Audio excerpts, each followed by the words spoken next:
Tere kallid tennisõbrad, on algamas järjekordne suure slammi turniir kaugel Prantsusmaal Pariisis, Roland Garros, French Open, Prantsusmaa lahtised, kuidas keegi nimetab. Ja selle puhul oleme jälle stuudiosse kogunenud koosseisus, mina saatejuht Gunnar Leheste, Riho Kallus. Tere hommikust. Alo Ojassalu. Tere. Ja Toomas Kuum. Tere. Toomasega sai juba kohvinurgas aasitud, et kas keegi veel tennis ka mängib või on kõik padeli peale üle läinud, et vaadates milline padelibuum Eestis on, kuidas väljakud täituvad, ukse taga on järjekord, siis ma ei tea, olete oma sõrme juba sellele kuradile andnud? Meie Rihoga andsime ükskord. Kas oled pärast seda veel mänginud? Kusjuures Tenniseliidu tegevdirektor, Tenniseliidu juht Allar Hint küsis mu käest ka, vaatas, et kuskil oli mingi pilt pandud padeli uudis ja siis oli see pilt, kus me Gunnar sinuga olime väljakul, siis ta vaatas imestas, et issand, kas Riho mängib padelit? See sama pilt, kui me käisime ühe korra seda saate salvestust tegime. Ei, mis seal ikka? Tore ju, minu arust. Las mängivad. Ei, ma olen ka mänginud, aga ma arvan, elus olen mänginud, ma ei tea, 7 korda või 6 korda. Aga ütleme niimoodi, et ma olen alati, igaüks tehku seda, mis talle meeldib, ega selles mõttes ei ole midagi hullu, et padelit mängivad ju väga paljud tennisemängijad, aga mõni on ka tõesti andnud kogu käe nii-öelda, et on, aga mina ütlen, tennis on ikkagi, kuidas öeldakse, kuninglik ala. No minuga on hästi lihtne. Me siin saates ükskord rääkisime sellel teemal ja mul on selline, ma ikkagi austan tennist nii palju, et igasugune selline kõrvalareng, mis tennisel on. Ma julgesin aasta tagasi öelda ja julgen nüüd ka öelda, et ei puudu. Aga jah, Santanal oli õigus. Kui kellelegi meeldib, lasku käia. Ei muidugi, peaasi, et inimesed liigutavad ennast, hoiavad ennast tervena. No Riho, sind kuuleb ikkagi iga päev praktiliselt Go3 kanalitest ja sinu sõbralikku häält, aga sul oli üks väga sõbralik hääl üks päev veel kõrval. Kuidas sul õnnestus Anett Kontaveit saada? Klapid pähe ja mikrofoni ette. Oi, see oli väga tore. See oli see pühapäeval siis, kui oli Rooma finaal, Sinneri Alcarezi finaal. Aga endine tippmängija ja räägib oma kogemusest, ise mänginud seal Roomas, kunagi ju alistas seal esimest korda maailma valitseva esireketi Angelika Kerberi 2017, et Anetil oli väga palju ilusaid mälestusi ja rääkis väga kihvtilt ja väga hästi kommenteeris, nii et ma loodan, et ta tuleb veel ja veel teinekord, et hästi-hästi tore oli. Aga kuidas, ma ei tea, helistasin, küsisin, kas ta on nõus ja ta ütles, et huvitavaid uusi asju on alati tore proovida ja oligi kõik. Väga ahva. Jah. Aga alustame siis Prantsusmaa jutte kvalifikatsioonist loomulikult, sest meie enda mees Mark Lajal tegi ka seal tegusid, kahjuks pidi esimeses ringis tunnistama ameeriklase Ethan Quinni, noore tõusva tähe 7-5 paremust. Esimeses setis läks valusal moel käest 4-0 eduseis. Kes seda mängu nägi, kuidas on muljed kommentaarid? Mina on väga õnnetu lugu. Ma hakkasin seda mängu vaatama seisult, ma sain vaadata alates, oli vist ja 4, just nii kui tuli see 4-1. Nii et kuidas see 4-0 tuli? Ma tõesti, visuaalselt ma ei näinud, ma ei tea, kas keegi nägi algusest peale. Pull, see mul täpselt sama seisu pealt hakkasin vaatama, täpselt sama seisu pealt. Aga seda statistikat seal sellist ma olen ka näinud, et kas nüüd tõesti see vastane, mitte üldse alandamata selles mõttes, et Margi ütleme mängu, aga et kuidas see 4-0 tekkis, seal ei olnud ka vastane sai vist 4 game'i peale 2 punkti või midagi sellist oli. Seda ma vaatasin statistikat, see tundus müstika, vaadates seda, kuidas mäng hakkas edasi arenema. Aga vastane oli mingil hetkel üldse ju lihtvigu ei teinud mitte midagi. Nii palju, kui ma vaatasin. Mul jäi kahjuks vahele. Et ei teinud lihtvigu ja servis väga korralikult. Mark üritas seal, käis, kui võimalus oli võrgus ja nagu tal sageli mängudes on, et käib niimoodi, et mõni game ta oli kohe hästi suure surve all või selles mõttes, et vastane oli, ma ei tea, mängis väga kindlalt mängis. Nii et ütleme iseenesest need numbrid, et teine set ka 5-7, aga kuskil mingil hetkel siis toimus see sama murre ja oluline murre ja servi murre ja tegelikult 4-0 oli 2 murdega ees, muidugi see on liivatennis ütleme, Hardil oleks mänginud, sellest edust oleks võinud piisata just tänu väljaku kattelegi isegi võib-olla, aga jättis hea mulje ausalt vastane. No, ja murdis ka põhiturniirile. Ongi hea mees ja jättis hea mulje ja on juba varasemalt väga häid mänge mänginud, nii et ma arvan, et täiesti potentsiaalne top 50 mängija varsti juba. Et ülinoor mängija ja see ei ole tal esimene hea turniir, nii et selles mõttes ma arvan, temast me kuuleme veel ja veel. Aga ma natuke suhtlesin Margi treeneri Karl Kiur-Saarega ka peale seda matši, et tegelikult Mark ise ütles ka, et see algus väga hästi õnnestus ja mängiski alguses ülihästi, aga see esimese seti kaotus oli tööõnnetus, et see oli natuke paha lugu, et ta natukene kaotas seal fookus ära, tegelikult seal 5-5 peal oli üks õnnetu game ja oli. Et kuigi jah, Ethan sai nagu mängu sisse, aga et selle esimese seti oleks võinud ära võtta, see mäng oleks võinud tegelikult lõppeda nii ja naa, et see selles suhtes midagi nagu halba ei näe, et sellisel tasemel mängijaga sellist mängu mängida, noh jah, aga jah, see esimene seti oli tõesti natuke paha, et see ära läks, et ja kui vaadata üldse seda võib-olla, kes seal kvalifikatsioonis mängivad, et ega seal ju ka naljamehi ka ei ole ju sugugi palju, et või tähendab, ütleme, seal on tase suhteliselt korralik, aga võib-olla just, et see kvalifikatsiooni esimese ringi kohta oli selline, et ütleme, oleks võinud keegi teine võib-olla olla, et saab nagu selle tunde rohkem sisse ja aga kuulame otse allikast, sest kolmapäeval väikse telefonivestluse tegime ja hoiatame ette, et kvaliteet ei ole nüüd nii hea kui meie siin baritonid, aga telefonisalvestuse kvaliteet paraku on selline, et kes ei kannata välja, siis 6 minutit võite rahus edasi skipida, meie kuulame. Jaa, selles mõttes tõesti päris huvitav mäng oli, et alustasin väga hästi, selles mõttes nagu ma olin kohe algusest peale hästi agressiivne ja näha oli, et tema oli natuke siuke, tal oli väike närv sees ja ma kohe kasutasin ära seda, et ma võtsin ta kõik tõrjed hästi, tema seerid hästi varakult tõrjega ja panin suure surve talle peale ja ta lagunes ära ja ma nagu mängisin hästi puhtalt selles mõttes, ma ei eksinud tõrjeid ja tegin kõik õigesti selles mõttes, nii et tuligi 4-0 ja siis see 4-0 game'i peal natukene fookus läks ära, ta sai natuke mängu sisse, tuli 4-1, okei, probleemi polnud sellest midagi, aga siis tuligi 4-2 ja see 4-2 game, kui ma servisin seal, ta tegi lihtsalt ise mängis hea game'i, et seal ei ole otseselt midagi öelda, et tegi paar head tõrjet ja nagu paar head lööki, natuke läks ära ja siis läks mänguks ja ise tegin kehva game'i 5-5 peal, et see nagu jääb kripeldama ja teine set samamoodi, et ühe game'i läks ära, siis ma sain tagasi selle breigi ja olin ka tegelikult veel 4-3 4-3 mulle, tema servil 0-30, aga ei saanud ka seda kätte, et ei teinud piisavalt see tõrjega ja samamoodi 5-5 peal natuke siuke keskmine game, et ei saanud piisavalt esimest servi sisse ja ei natuke liiga palju teise servi peale ja ta tegi paar head punkti, ma tegin paar head punkti, aga siis lõpuks ikkagi läks ära ja see mõttes oli ikkagi suhteliselt frustreeriv kaotus, et tundsin, et see tegelikult oleks minu mäng võinud olla väga täpselt samamoodi nagu oleks võinud ka, nagu oli tema mäng, et jah, et kindlasti palju positiivset võtta, aga valus kaotus. Kas on mingid asjad, mille pärast sa ei saanud oma mängu mängida, mis sind võib häirisid?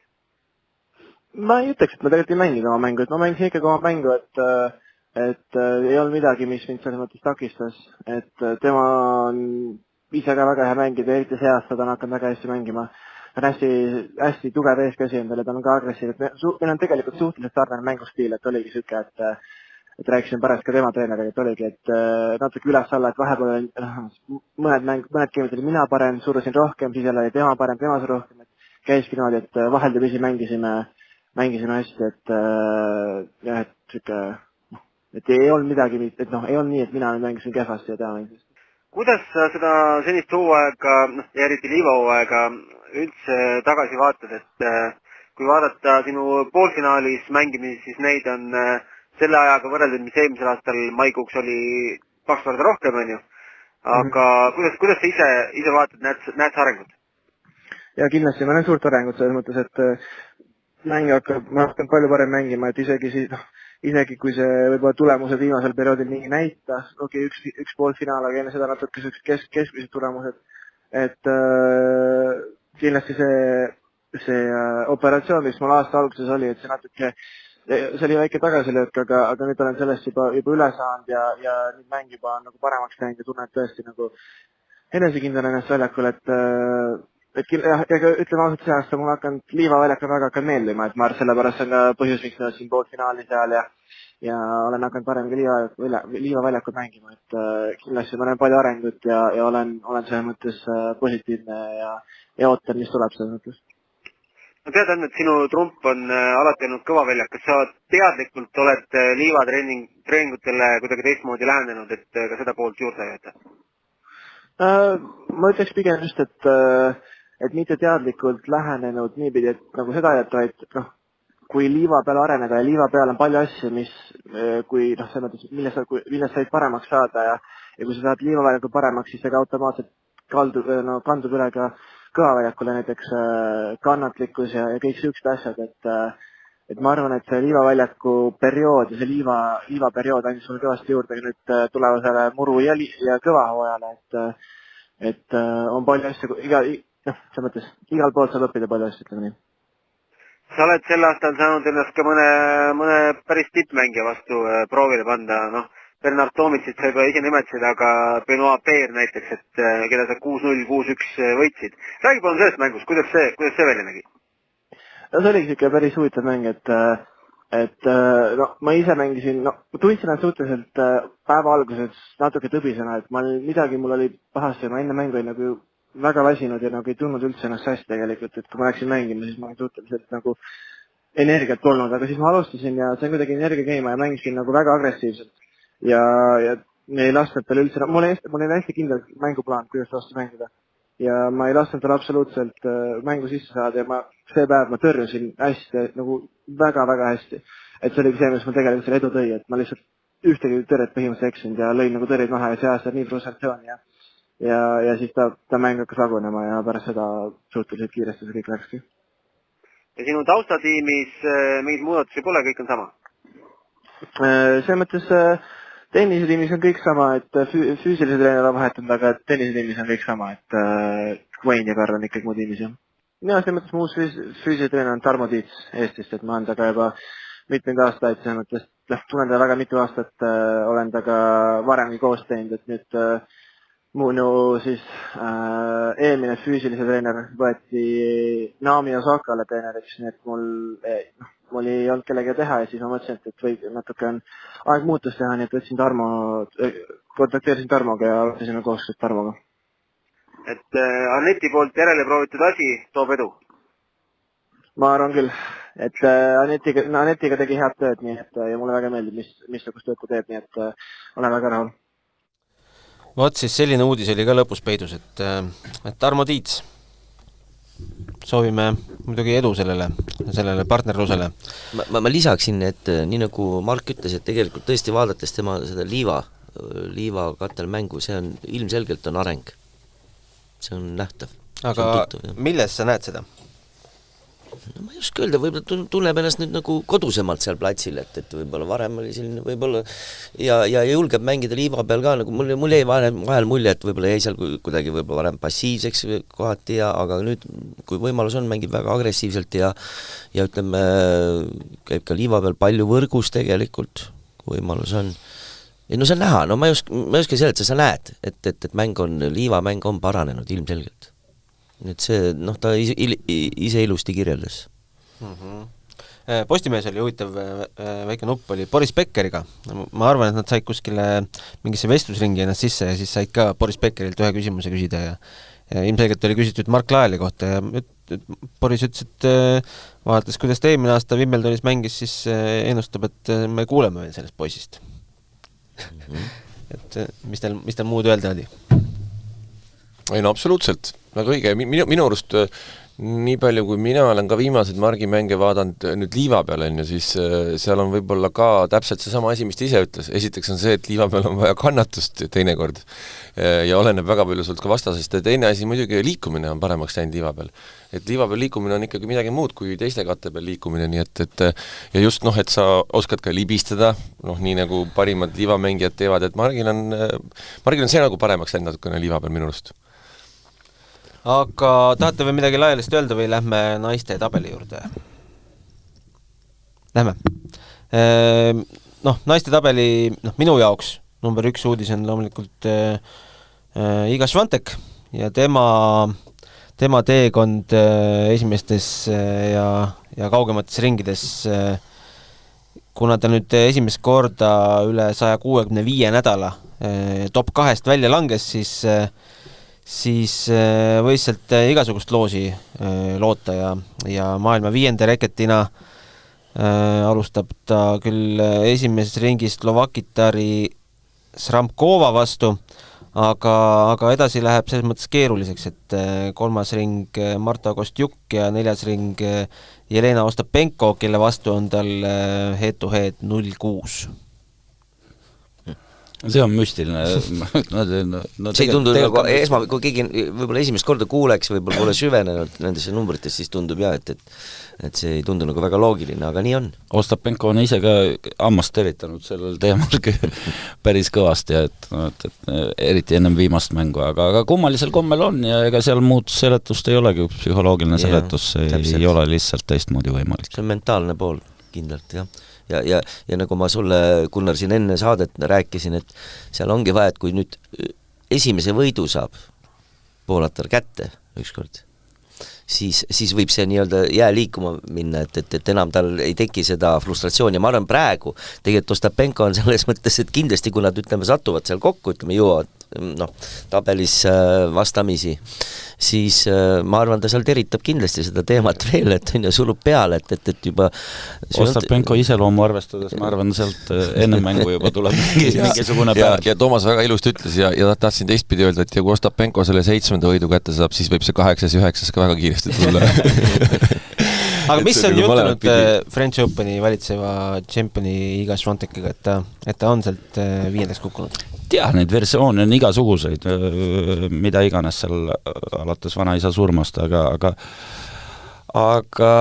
ei tea, kui tema mänge vaadata, siis on näha, et ta ei ole, kuidas ma ütlen, selline fookust. Et tal mängu sees on kogu aeg neid kukkumisi ja vahest ka lõpuni kukkumisi. Aga ma ütlen jah, et ega sinna Ostapenkoni tuleb jõuda. Ja. Ostapenkol tuleb ka Swiatekini jõuda. Seda küll, jah, Ostapenkol sõltub natuke ilmast, et ütleme nagu meil siin päike või vihm või kohtunikest ja Kotkas ilmast ka. Jah, absoluutselt kõigest, aga jällegi, kui Ostapenko mängib oma head mängu, siis võib ta väga kaugele minna. Seal 3. ringis võib tal olla Rõbakina või Benčić näiteks? Nõus, aga ütleme, et vaadates viimaste kuude mänge, siis sealt sektorist ma ikkagi vist ennustan Ostapenkot Swiateki vastu, kui ta jõuab sinna. Seal on võib-olla üks asi veel, mis natukene Iga Swiatekit segab, on see, et on tekkinud üks uus noor mängija, Mirra Andreeva, kes teda on ka siin mõned korrad karistanud, nii et ma arvan, et see olukord on muutunud ka veidikene. Aga vaatame üle, mis siis esimesel ja teisel asetusel paistab, et Arina Sabalenka maailma esireket võib kohtuda veerandfinaalis valitseva Pariisi olümpiavõitja Qinwen Shengiga. Nad vist sel aastal on kohtunud ka või? Teab keegi peast? Ei tea. On minu arust, kes peab vaatama. Tundub suht loogilisena, et nad on mänginud kuskil. Jaa, Sheng ju võitis Roomas veerandfinaalis. Et üsna hiljuti. Ma natukene paar episoodi sellest mängust ka nägin, aga ei olnud võimalus vaadata kogu mäng. Jah, see ju 2 setis 4-3, jah, 2 seti päris kindel võit oli. Ega Sabalenkal siin ei ole see, ja mingil hetkel on siin, see tabel ei ole nii, see tabeli ülemine pool on üldse selline huvitav. Väga huvitav, sest et ju nii Swiatek kui ka Ostapenko, nad on ju ka seal tabeli nii-öelda ülemisel poolel. Siis. Jah, ja Ostapenko ju lõputas ka Sabalenkat Stuttgardis. Ja need kamoonid seal olid ikka väga sellised ja rusikaviibutused, et ütleme, et ega Sabalenka ka nagu tundus juba ühel hetkel, et võib-olla on täiesti niimoodi valitsema hakkab, et keegi talle nagu vastu ei saa, aga nüüd liival kindlasti mitte, see ei ole ka tema kate. Jaa, see ei ole tema kate, see kindlasti mängib rolli siin. Jah, favoriit ta kindlasti ei ole. Aga selles tabeli pooles on veel siis 4. asetusega Jasmine Paulini, kes võib talle tulla poolfinaalis. Ägedalt mängis Roomas, mängis nii kihvti turniiri, et Jasmin Paulini on ka väga hea soos ja see võib huvitav olla, jah. Kas ta võitis ka paarismängu, eks? Jaa, ta võitis ka Raniga paarismängu, jah, nii et itaallastel oli kõva pidu see Rooma turniir. 2 meest poolfinaalis, 1 veel finaalis ja naised võitsid ja et Itaalia pidu. Aga vaatame teist tabeli poolt, siis Coco Gauffil, kes siin paistab veerandfinaalis asetuse järgi Madison Keys, aga miks mitte ka, no keda veel pakute sealt läbi tulemas? Sofia Genin on seal, Haddad Maia, Barbara Krejtšikova, Emma Navarro, Anna Kalinskaja, kui nüüd asetuste järgi vaadata, Jekaterina Aleksandrova, et noh, võib kõike juhtuda, ütleme nii, nagu naiste tennis ikka. Ma arvan, kogu see Roland Garros seekord on, kui me räägime naiste poolest, siis ettearvamatu suhteliselt. Täiesti ettearvamatu, mida iganes võtta. Võib-olla ka Mirra siin, Riho lemmik Muhhova. Kusjuures mu väga suur lemmik on ka Mirra ja ma tegelikult isegi võib-olla julgeksin panustada Mirra peale seekord, et see on väga võimalik, et Mirra võibki võita selle. Aga miks mitte või Läti äkki võita uuesti Grand Slami? Miks mitte tegelikult? See ei ole üldse absurd. Penko on väga hästi mänginud. Ja ei tohi Kaufi unustada ja üleval tabeli pooles me unustasime ka Svitolina ära, kes samamoodi on seal. Selles suhtes selliseid võrdseid asju on hästi-hästi palju. Me näeme kindlasti hästi huvitavaid vastasseise. Mul natuke oli isegi piinlik, kui sa ütlesid, et Riho lemmik Muhhova on küll lemmik, aga tulemusi ei ole nagu. Ei ole nagu tulemusi jälle. Ootaks, aga ei ole midagi erilist. Aga mõned magusad esimese ringi vastasseisud on ka. Naomi Osaka, kes värskelt on Mark Lajali füüsilise ettevalmistuse treeneri endale napsanud, mängib Paula Badosaga. Siis minu isiklik lemmik on selline paar nagu Janina Vikmaier, Viktoria Azarenka, kus väljakul on keskmine vanus natukene suurem kui võib-olla teistes mängudes. Mis meil siit veel huvitavat paistab, üks oli veel, aga nüüd kaotasin selle ära, selle magusa.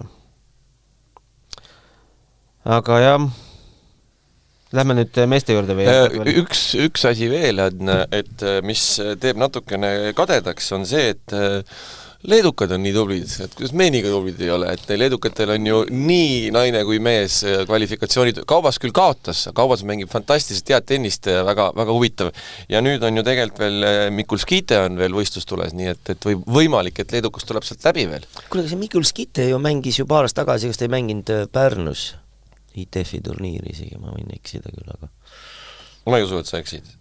Ja nii oli, jah.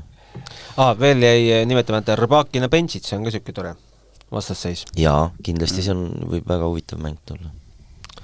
Aga, no ma ei tea, meeste juurde minnes siis, ma ei tea, äkki Riho paar sõna ütled Rooma finaali kohta kõigepealt, et Alcaraz Sinner, millest kogu maailm praegu räägib?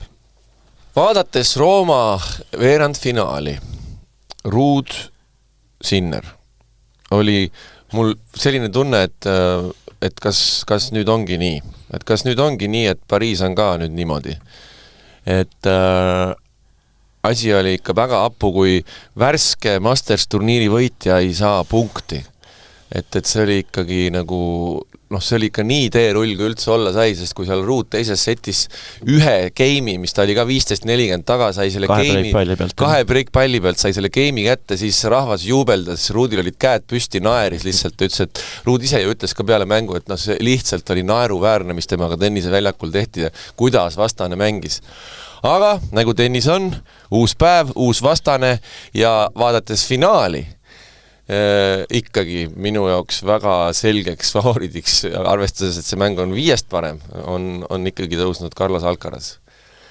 Et natuke, me Anetiga seda rääkisime ja väga tulid ikkagi meelde need lahingud Federer-Nadal. No midagi ei ole öelda, et seal kuidagi tekkis nagu sarnane tunne, et algavad mängud, Federer on ründavam pool, leiutab, teeb, aga mida pikemaks see mäng läheb, seda keerulisemaks, seda raskemaks ja kuidagi nagu natuke sarnane joon on praegu Alcarazi ja Sinneriga. Ja küll Alcaraz on natukene nagu teravam Nadali versioon, Nadalil on muud eelised, aga ikkagi kuidagi nagu tekkis selle finaaliga see tunne, et no mingi hetk on sein ees Sinneril, et kui see asi läheb seal pikemaks ja raskemaks ja kui Sinner jääb seal kaitsemängu mängima, natukene astub tahapoole tagajoonest, siis on apu asi.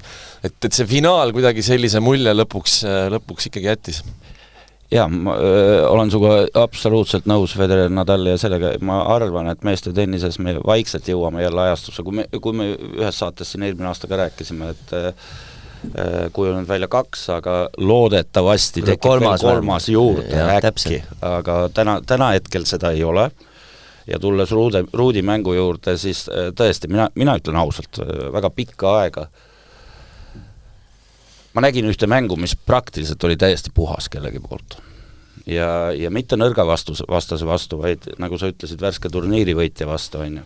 No selge, et mõlemale tegi see nalja, tegi ka natuke Sinneril oli naeratus näol, et ei saa iga päev kõik välja tulla, on ju. Aga jõudsime finaali ja ma arvan, üle hulga aja ma nägin 2 mängijalt ebareaalset kvaliteeti. Ehk siis see esimene set 2 või 3 setpalli Sinnerile. Mõlemad olid nõus sellega, et oleks set teistpidi läinud, oleks võinud mäng teistpidi minna. Aga kui me nüüd tuleme Roland Garros juurde, siis mina pakun, et finaalini on suht igav. No praegust need tennist, mida nad Roomas näitasid, no nii raske uskuda.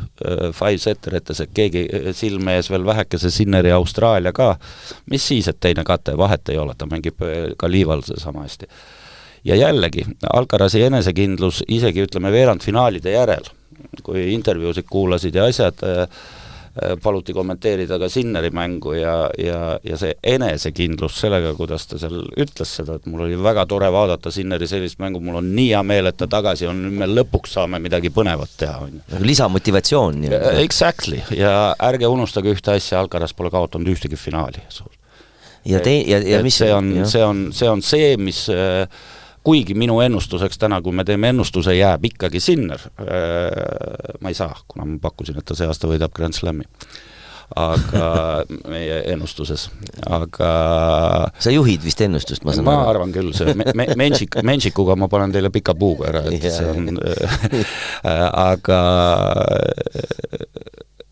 jah, võib-olla väike protsent läks Alcarazi poole nüüd peale. Siin on üks huvitav nüanss muuseas, kui sa vaatad need omavahelisi mänge ja kõik viimased 4 mängu on just, et 8-4 peaks olema Alcaraz mängudega peal ja kõik viimas 4 mängu on Alcaraz võitnud. Kusjuures üks veel nagu, kui nüüd rääkida, et kui nüüd teistest meestest natuke midagi rääkida, kui sa vaatad praegu seda seisu, nii, kes on olnud kõige lähemal? Ruud on olnud väga lähedal. No mõtled, nüüd sa oled just saanud sellise teerulli.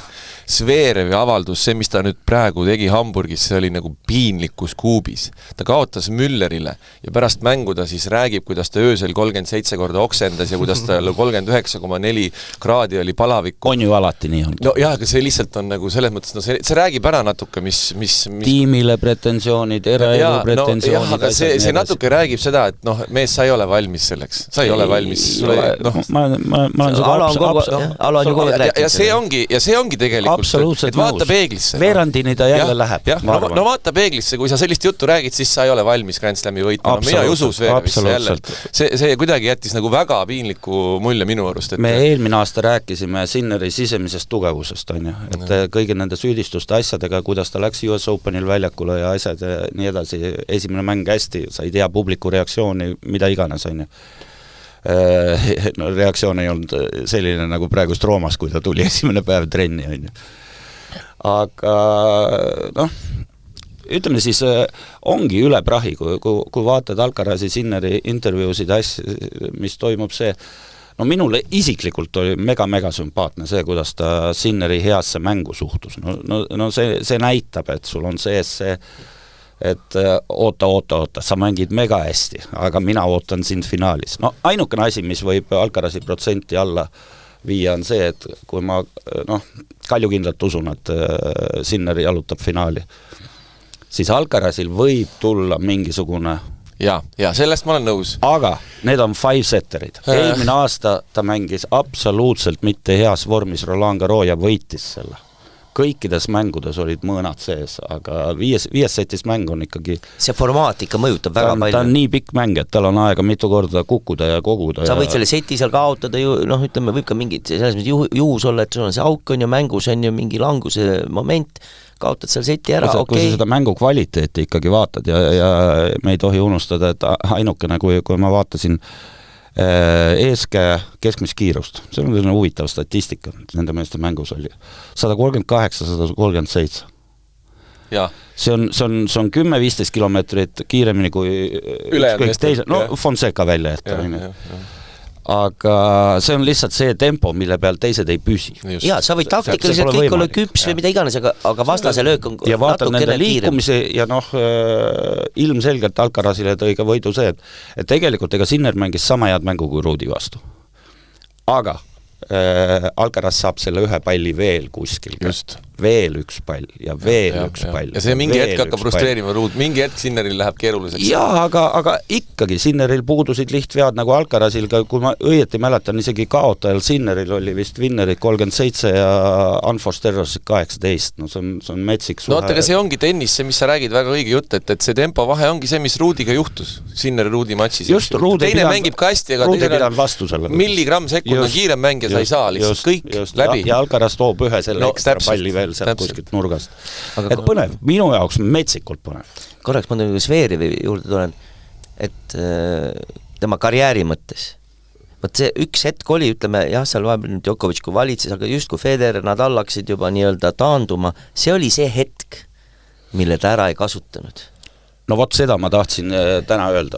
Zverevi sisu veel näitab, mida ta ära ei kasutanud, tegelikult ei kasutanud seda praegust ära. Ütleme, praegu oli tal väga hea ta mängis Acapulcos, võitis esimese ringi, kui tuli teada Sinneri dopingust.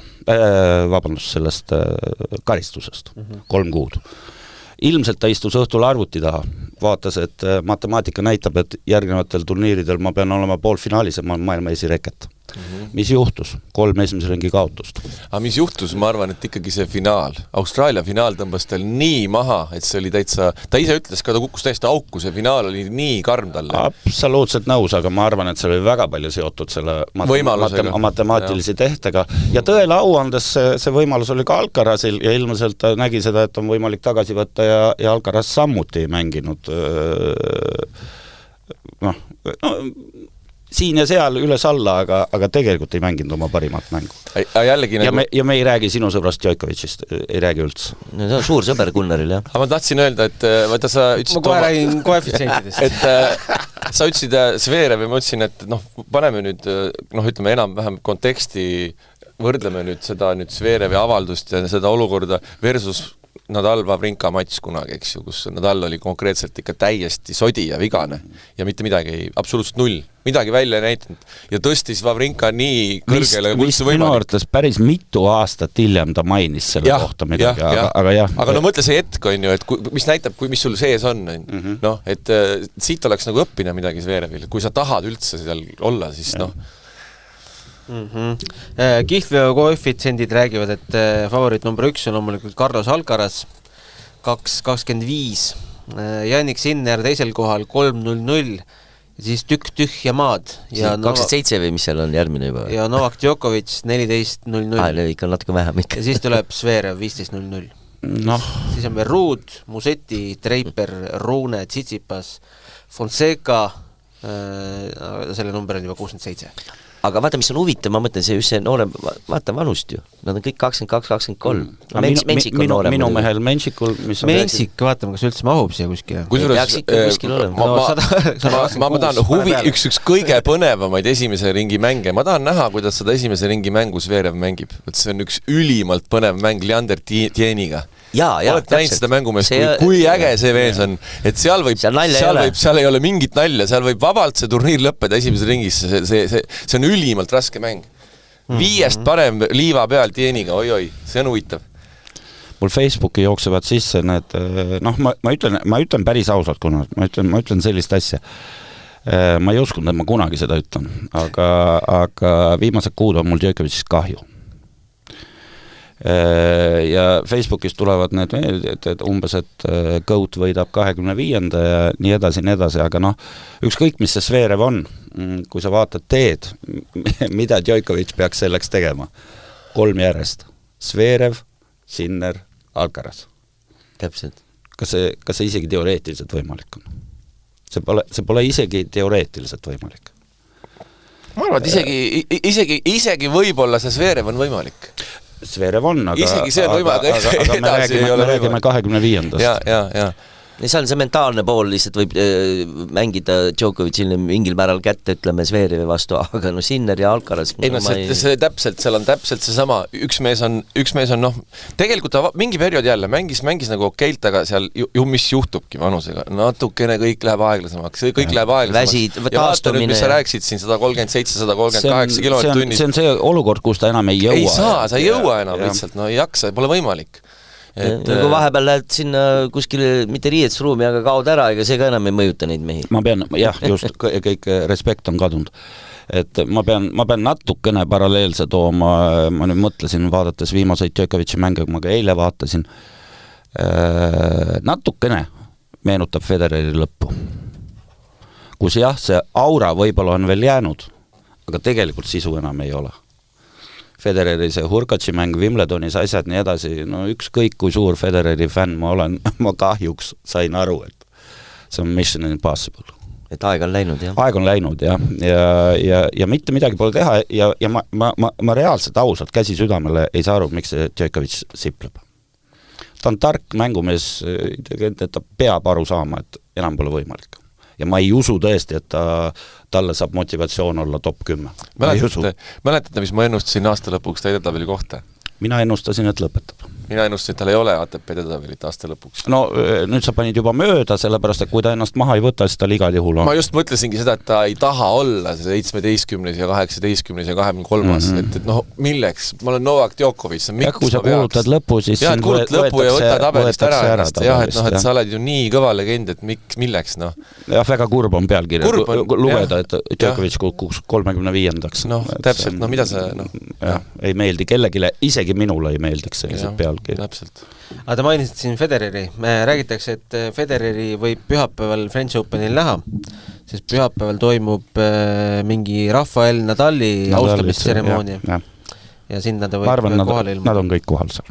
Kuulge, ja veel üks uudis, mis ma sain pühapäeval teada ju, et nii Prantsusmaa lahtistel kui ka Wimbledonis näeb Anett Kontaveit väljakul. Mis asja?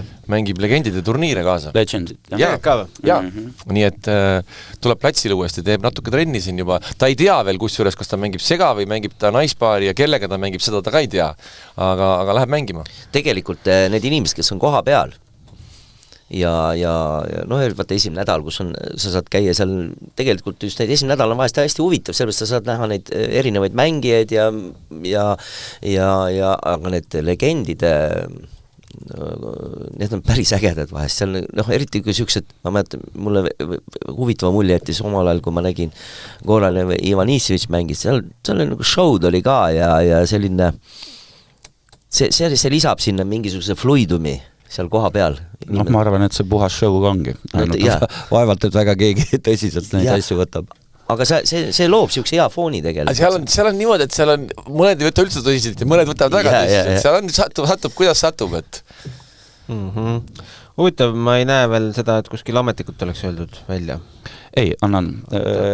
Mul oli vahepeal selline huvitav seiklus, et mul oli au näha Aneti esimesi tenniselööke üle kogu selle pika pausi alates. Kalevis mängis, jah? Ei mänginud. Ei mänginud. Mul on lastetunnist sellises kohas nagu Krulli. Ja, tean. Ja astun ühel päeval sisse ja vaatan, ups, kes see on? Anett Kontaveit. Ta oli küll seal ühe reklaamüritusega seotud, aga samas ta ka lõi seal ja ta ütles, et need olid tal esimesed löögid ja siis ta ütles, et ta läheb sinna Legends mängima. Ja sügisel ta läheb jälle taas sinna, see kus 8 tennisist oli eelmine aasta Luksemburgi, jah. No kaugel see comebackki siis juba on? ei usu? Ära pressi mult välja asja, mille kohta mul on kindel oma arvamus. Just tahaks teada. No aga räägime siis edasi meestest, et kes on praegu meestest tõusvad tähed? Siin juba üks nimi käis läbi, Fonseca. Nõus, aastake 1,5-2 ja ma arvan, huvitavaid asju hakkab juhtuma. See kahur, mis talt eeskäalt on, see hakkab talle suuri võite tooma ühel päeval. Aga täna ta ei ole selleks veel valmis, vanus ka veel 18,5, et las ta olla. Aga ma olen siin juba 2 aastat teile tšehhidest rääkinud ja Menšikut ma olen jälginud jah, ja selles suhtes, kui meil see aasta lõpu ennustus siin oli, siis küsimus, kes on ATP 10 kõige noorem mängija, ma peaaegu ei kahtlenud ka, kuigi tol hetkel oli ta ranking vist 80-90, aga ma ei kahtlenud, et see on Menšik ja seda ta ühel turniiril näitas ka, mis sisu tal on. Nüüd on tema jaoks küll raske periood liiv, aga see liiv saab varsti läbi ja siis tuleb muru ja siis hakkab nalja saama. Ma arvan, et muru peal hakkab veel nalja saama ka Jack Draperiga, sest et tema on kindlasti ka üks selline nimi minu jaoks, võib-olla isegi vaata, et praegu võib-olla number 1, Menšik ka muidugi, mõlemad võitsid Masters turniirid, aga Draper mängib ka fantastilist mängu. Jälle, Carlos näitas koha kätte talle 6-4, aga muru peal Draper, väga-väga huvitav, mis saama hakkab. Nii et Draper Wimbledonis ka võib väga huvitav olla. Igal juhul see, millest pikka aega on räägitud, nüüd on see toimumas, mingi selline päris tõsine põlvkondade vahetus, kui me vaatame, siis praktiliselt iga turniiri keegi lõpetab karjääri kuskil, on ju. Ja sellised meil hästi tuntud ja sõbralikud nimed hakkavad vaikselt tabelitest ära kaduma. Ja jälle, nad on ju kõik, nad on seal ühe, vanuse vahed seal praktiliselt puuduvad. Kui ma nüüd ei eksi, Kaskeel on viimane turniir. Kaskeel on viimane Prantsusmaa lahtsid, jah. Seal teoreetiliselt võib Sinneri peale sattuda. Roomas oli viimane turniir Foninil nüüd just. Et eks nad endale sobivas kohas kõik üritavad oma karjääri lõpetada ja ühes küljest 20 aastaga oled harjunud nende nimedega, aga kusjuures Kaske viimane matš võib tulla vabalt Sinneri vastu. Kui esimese mängu võidab, Parre oli vist tal kaasmaalane, siis ta võib mängidagi oma viimase matši. Tuleb võita, aga jah, see oleks ilus karjääri lõpp. Meie sõber Monfils ka veel mängib. Hugo Tillien on tema esimese ringi vastane. Mul on tunne, et Monfils ei lõpetagi. Ja Draper on teine. Ja mille üle õudselt hea meelseks, et tema mäng on alati hea nautida. Temaga on just see kurb, et ta lihtsalt füüsiliselt väsib ära ühel hetkel. Kui ka kurb oli vaadata seda fantastiline turniir oli Austraalia lahtised, kuidas ta lihtsalt ei saanud füüsiliselt, ta oleks võinud selle järgmise matši ka veel ära võtta peale Fritzi. Ben Sheltoniga mängis vist. Ta oli ju Sheltonist ka vaatat üle, aga lihtsalt füüsiliselt ei suutnud lõpuni enam. Sellest on nii kurb oli see moment. Ja siis on vahest niimoodi, kui tema mängu vaatad, eks ta on täiesti seal hingeldab ja vaevu kõnnib ja siis läheb palli vahetus. Kusjuures ta ei tee seda ta ei tee tegelikult see, eks ta on nagu show'd ta ei tee kunstlikult seda, vaid ta ongi päriselt, aga siis kui palli vahetus, siis ta ikkagi hoiab seal hammastega kinni viimaste jõuarudega mängib, et selles mõttes on nagu väga äge jälgida. Ei, ta on artist. Ja tore, et ka Eesti publikul õnnestus teda näha. Kuulge, teeme kiired ennustused ja siis paar Eesti asja ka veel käiks läbi. Riho alustab siis naiste võitja ja meeste võitja. Mirja Andreeva ja Carlos Alcaraz. Alo. No, nagu ma ennem ütlesin, 53-47 Alcaraza kasuks, aga ma pean Sinneri pakkuma. Siin ei ole, kuna mul see Grand Slami ennustus oli. Sinner ja südamest olengi natuke Sinneri poolt. Naised. Tough. Paku Ostapenko siis. No, ma võin 10 nime siin loetleda midagi edasi. Aga ma ütlen Kauf. No müstikana. Ma oleks pidanud enne. Ja kuigi kõik täpselt, mida Alo rääkis, ma olen ise mõtlesin eile ka selle peale, et Alcaraz nagu justkui kõik need näitajad aga mul on tunne, et just see viimane mäng see kuidagi nagu seda Sinnerit veel annab talle veel lisamotivatsiooni ja samas, kui me teame, et Alcaraz ka võib neid pikki mänge mängida kõik, minu sisetunne ütleb vastupidi, et just, et võib-olla Sinner peab selle pika turniiri äkki just see füüsiline pool, võib-olla peab paremini vastu ja mina pakuksin Sinneri ja naistest jah, ma olen, Kauf on teine asetus, eks on ju, ja mina pakuksin Kaufi. Me olen tegid copy-paste mind või? No ma sellepärast ütlengi, et ei ole jama, et sina said enne öelda. Et ma oleksin öelnud need samad nimed. Mina võtan seekord kindla võidu ja ma võtan siit Alcaraz ja Paulini. Ka ilus pakkumine. Väga ilus pakkumine. Aga kuidas meil need varasemad ennustused olnud, et ega Gunnar vist pole eriti... Ta pole pihta saanud, ta miskib, nüüd nüüd on uus aasta alanud ja ta on vist ise ka aru. Ikka vanades aega. Väike paus oli vahel. Austraalias oli ta ka Djokovic'i pakkumine, et noh, jah, aga noh, äkki jah, natuke kogemused ja asjad. Kuulge, üks huvitav uudis tuli ju selles mõttes, et Eesti-Mehhiko Davis Cupi matš toimub Kalevi spordihallis. Kuidas ajalugu niimoodi nagu tagasi pöörati? Kes teab selle tagamaid rohkem? Ei tea, aga Kalevi spordihall ja piletid on müügil. Egiptus ja juuli ja päike paistab aknast sisse ja puupõrand. Eksib, mitmes faktis. Mina olen selle asja üks sünnitaja muuses. Et esiteks ei ole puupõrand, teiseks ei ole juuli, see on septembris ja... et kunagi oli või? Meenutus. Meenutus.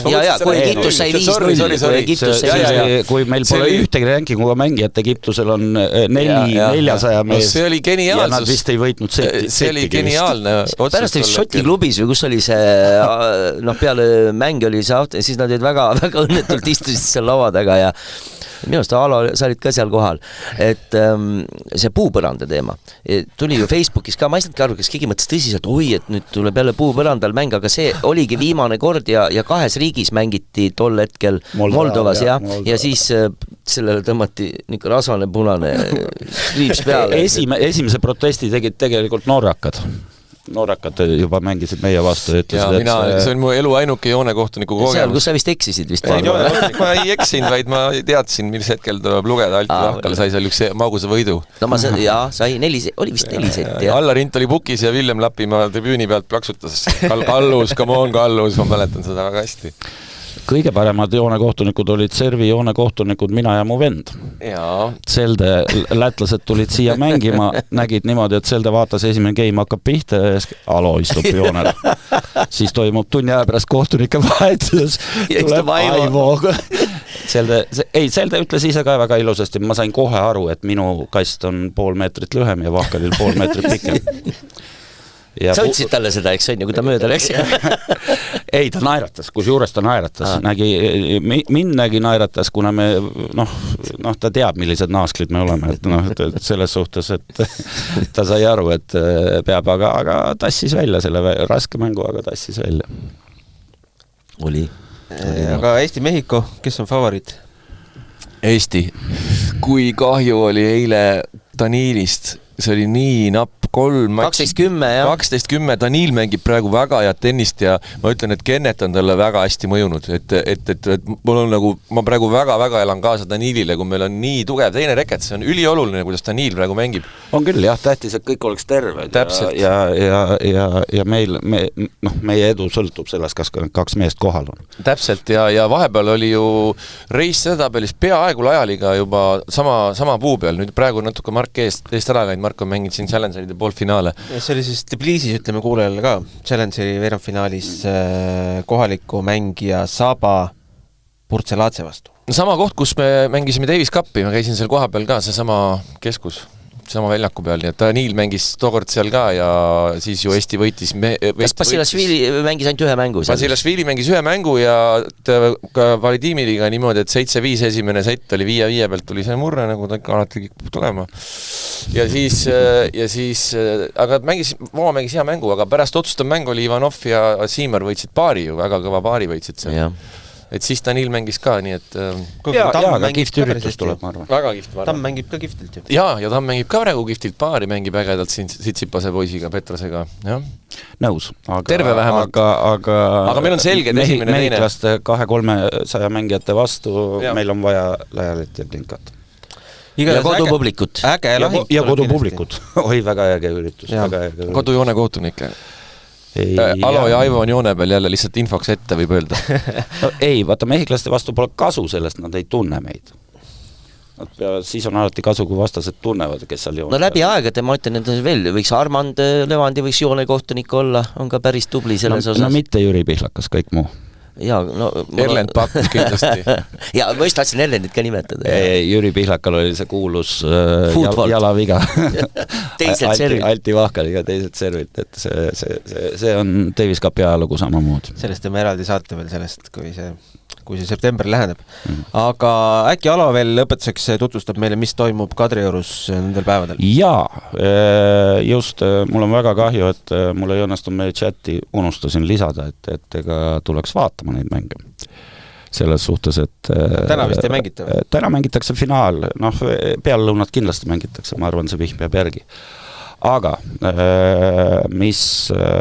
vaatasin kõiki Anikina mänge, iga mänguga reaalselt. See on ITF junior. No see on kõige tugevam noorte turniir, mis meil on, ITF J100,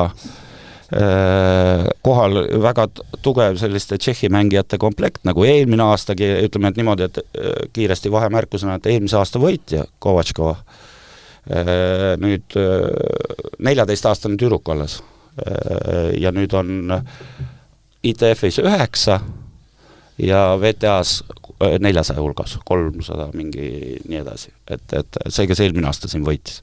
Ja samasugune suur tšehhid jälle massiga vajusid siia kohale ja mängivadki 4 finalistist 3 on tšehhid, tüdrukutest mõlemad.